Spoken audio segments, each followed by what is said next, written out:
Hey, what's up? Hello. Magandang araw and again, welcome sa The Bucket List Podcast. Ang podcast na nagsisimula sa bakit. Bakit ganito? Oh, Bakit bakit hindi ko kilala si Olivia Rodrigo? okay. Okay lang naman hindi mo kilala si Olivia Rodrigo. I'm sure nakita mo yung name niya ngayon kasi medyo trending siya, di ba? Nakita mo? Tama? Ikaw lang nagsabi sa akin eh. Pero dumadaan sa wall mo, I'm sure, na may mga friends mo nag ng tickets and ano. Hindi rin, pero sinerch ko, Oh. ang ganda niya eh. Saka parang nakita ko na siya dati. Si Olivia Rodrigo ay pop star. I guess yung popular song niya ay Driver's License, yung title. Pero marami na siyang songs. Kaya siya trending ngayon. Magko-concert siya dito sa Dito ba? Philippines. Oo. Tapos, dahil yata half-half to si Olivia Rodrigo, and parang siguro regalo niya sa Filipino fans niya, yung concert tickets niya, 1,500 lang. 1,500 pesos. Parang discounted. Discounted talaga. As in, mura siya for international act. Magkano ba yung kay Taylor? Ay, wala ko idea. Actually, hindi magko-concert dito si Taylor Swift. Kasi Wow. nga, di ba, nagkaroon ng bidding, nanalo ang Singapore. So, dun na siya magko-concert. Yung Eras Tour. Grabe, may mga beating pa. Ganito talaga eh. Parang pera-pera yun. Kuwari, sa lugar yung magko-concert. Man, kikita kayo lahat dun. Kuwari si Taylor Swift yung Kita rin magko-concert. yung gobyerno dun. Oo. Kasi, may dadayo talaga eh, para manood eh. Hindi lang local sa manonood. Ganun din sa Singapore, I'm sure. Eh, yung kay, Olivia, ano yung yung kay- tawag? Guts. Guts. Ah, No guts, no glory. hindi. Oh, alam ko guts lang. Ah, For a foreign act, mura yung 1,500. Paring Mike. For example, nakita ko lang sa, parang may nakita ako somewhere. Yung tickets ng Bini, Magkano? 1,300 yung Gen Ad. So, mas mahal lang ng 200. Oo, Gen Ad lang yun ha. Ay, Nasa taas ka ng nun. Bakit yung 1.5 ba? Nasaan ka na? Yung 1,500 yata, Katabi mo eh. na si Olivia? Ay, hindi naman. Ay, di ba? May meet and greet mo. Hindi, pero alam ko 1,500 yung buong yung buong, again, hindi ko po ito ni-research ha. Check nyo na lang kung totoo. Pero alam ko 1,500. 1.5 o... Yung buong venue, 1,500 walang Magkano ba sa dollar? ang 1,500. Yung mahal na doon. Kasi pag kinumpute mo yung 1,500, convert mo sa dollar, mga 27 dollars, sorry. $27 yung 1,500. So, I think pag nagko-concert si Olivia Rodrigo sa US, nasa 100 din minimum yung mga general admission niya. So, di ba? 5,000. Oo.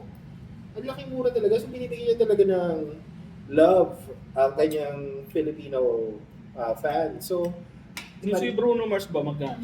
Ay. Mga Pinoy din yun. half-half din yun, no? Half din yun, di ba? Hindi ko maalala. Ikaw ba nanood ba nun? Hindi. Pero, men, pabibigyan lang din ako.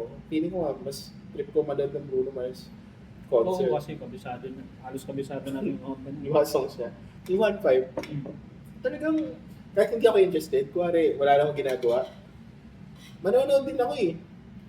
I'm sure, maganda yung concert na ito, and yun nga, quality, for 1,500, hindi ka manghihinayang. Lalo yung mga fans niya, tuwan-tuwa. Ang problema, Oh. sold out ka agad. Eh, wala na. Oo, Ipit sana ako. bili ka sana. Wala na Sold out eh, no? Oo. I'm sure may mga scalp niyan. Bebenta Nag-hoarding na, no? Ha? Nag-hoarding. Oo, may mga hoard yan, tapos bebenta ng mahal. Alam mo naman, di ba? Pera-pera. Pero, di ba, good luck sa mga fans ni Olivia Rodrigo. Sana nakakuha kayo ng tickets. Kailan lang ba in-announce yan? Tagal na. Hindi fairly recently na. Parang Twitter, lang yan. Bilis, no? Twitter post or X post na. Mag-enjoy yung mga nakakuha ng tickets. Good luck. Dun sa mga nang-scalp ng tickets, minus ligtas points po kayo. Bakit? Kung hindi pa sold out, bibili ka sana. Honestly, pwede kung may date ka. Ay, ganun. Kailangan, Hindi, para lang may sense. Pag pumunta ako mag-isa doon, awkward. Ako lang mag-isa. kung sabihin yung ka-date mo, yayakap-yakap sa'yo. Parang ganun. Hindi naman. Sobrang ganda ng kanta kasi. Hindi naman. Pero di ba? Maganda magsama ng jowa pag ano, slaman. Bakit? Talagang pag Main, sa seryoso, yung ex ako, Hmm. nanonood kami ng concerts. Ang ganun din yung ano niya, music taste niya, medyo hindi naman metal, pero rock and roll. Minsan kakaroon ng ano, mosh pit or slam pit. Ah, Eh syempre, lumaligo kami. Tangina, ano man namang vibe sama kami dun. Seryosong sagot. Seryosong sagot, pag may girlfriend ka, pasok ka ba sa mosh pit? Syempre, hindi. Ito, masiko yung pero ganun. pag first date, Ano, papasok ba sa mosh pit? makabanggaan mo lang, no? Men. Siguro ganito kung nakis na kayo pareho, Ah, tapos gano'n ang type nyo ng date, okay lang. slaman kayo, no? Oo, pero kuwari, date mo, di mo naman masyadong kilala. Hindi mo alam kung gano'n yung trip niya, sasawa mo siya sa mosh pit ng ikaw lang, Umiyak. nagdesisyon ka, ikaw lang. Di ba? Parang labo naman. Ayun May kadate ako dati. Ah, Dinala ko sa horror house. ayan, gets ko naman. Kapit na kapit sa akin eh. Ayun naman point dun eh. Tama ka naman dun. Magaling yung discarte mo yun. Yung ano eh, lagi na ako may pag-date dun. Sa horror house. Sige, ito yan. Ang tawag dyan, suspension bridge effect. Alam mo ba yun? Pare, may kasama ka, may kadate ka. Tapos, yun nga, nanonood kayo ng horror movie or nasa horror house kayo, natatakot siya. So ngayon, tumataas yung heartbeat niya. Kasi kinakabahan siya eh. So, hindi niya more or less, baka hindi niya ma-distinguish na natatakot lang ba ako? Or kinikilig na ako dito sa kasama ko, nagkakaroon na ako ng feelings kasi tumitibok na mabilis yung puso ko. Gets mo? Yun yung di ba? Suspension bridge pare, yung nakaganon. Yung gawa sa kahoy, nakakatumawid dun, di ba? O yun yung, kung magko-confess ako, pare, naliligo ka, would you be my girlfriend? Gagawin mo sa suspension bridge. Kasi dahil na, medyo kinakabahan siya nung kasi, di ba, mataas doon, tapos baka pwedeng malaglag siya. So feeling niya, ay, ito na ba to? Ayun, so, di ba? Magandang ano yan, ha? Style yan, ha? Hindi, matagal na naman yung theory na yan. Ayun nga, mukhang hindi ko pa na encounter. Matry na. Actually, ginagawa mo din. Pag sinabing suspension bridge, normal to like, simento, di ba? Ang suspension bridge, yung rope bridge. Ay, talaga? Di ba, tali, magkabilang side, tapos kahoy lang ko na nakaganon. Nakasuspend. Gumagalaw-galaw o ano? Oo, siya tayo gumagawa ganun. Pero pag ganun sa... Minsan, Pero wala ata sa Enchanted Kingdom. zipline pare, zipline. Sorry. Zipline. So yun, try mo mag-confess. Kung may ligaw kayo, sumakay kayo zipline, yung partner tapos pag habang umaandar kayo ngayon sa zipline, would you be my girlfriend? Siguro, would you be my girlfriend? Diba? May chance na ano yun. Okay? Tataas yung chances mo. Try mo ba? Kasi yung ibang dinadala ko dun, girlfriend ko. Date ka na, no? Okay. Hey! Welcome back sa The Bucket List Podcast, ang podcast na nagsisimula sa bakit. Bakit ganun? Bakit matagal maligo yung mga babae? Hindi kaya magalit sila pag tayo nagsabi bakit sila matagal maligo. Kasi pareha tayong lalaki, pare. Pero kung ako i-assume ko lang bakit sila matagal maligo. Kasi mas malinis sa katawan ng babae. Di ba? Parang yun ang pinaka basic na sagot. I mean, bihira yung babaeng may putok, di ba? Kasi, ano ba? May kilala ka ba? Dati. Babaeng may putok? Kailan to? High school? Hindi, yan. Adolescents, gano'n. Teenagers, di ba? So, ano ba yan? Hindi pa baselan or hindi pa tinuturuan ng either parents or ng mga kamag-anak niya. Pero, mas conscious sa hygiene ng babae. Do you agree? Oo naman. Oo. Sa marami silang pinapahe. Yan. Shampoo pa sila. Exactly. Ano, conditioner. Shampoo conditioner, no? Ikaw ba nag-shampoo conditioner ka, pare? Ay, Shampoo minsan pag may shampoo. oo. Pero pag wala, Sabon? sabon lang. Hindi na ako, Ako naman, since, tinan mo, medyo makapal din mo ako. Nag-shampoo ako, conditioner hindi rin. Sabi mo rin pinapahid, totoo yun din. Kasi, ba, may sabon sila. Meron pang Bukod sa yung hard soap, merong Ano? liquid soap, di ba? Usually. Ay, may mga ganun pa. Oo, nasa ano, dispenser, parang lotion, di ba?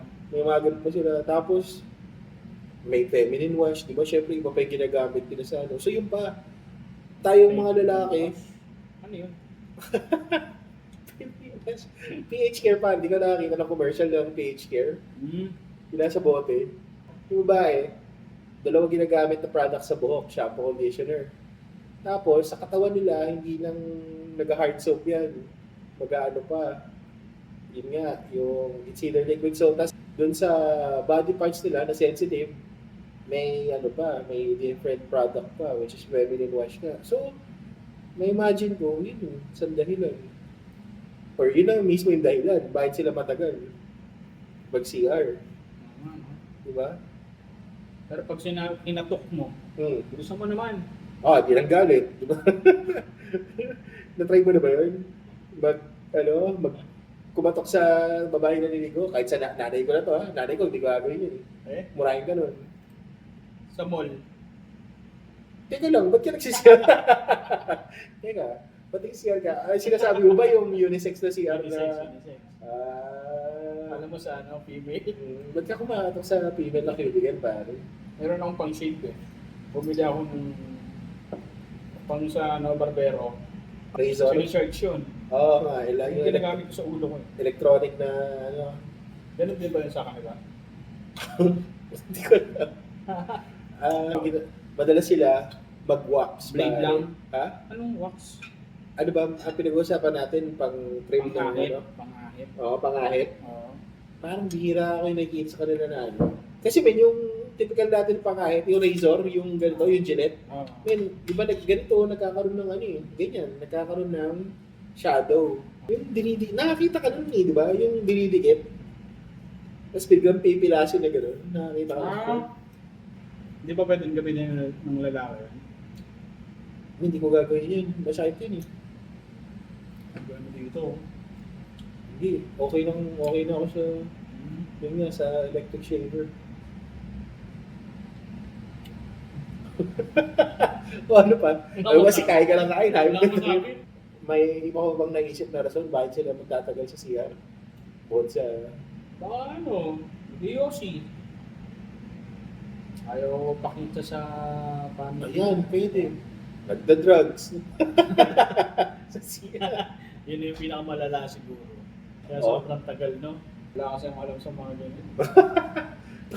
Ikaw, tagal ka ng girlfriend mo ha? Ba't parang... Hindi ba kayo nagsama? Sama. Oo. Ba't parang... Wala kang alam sa... Nag-aaway kami.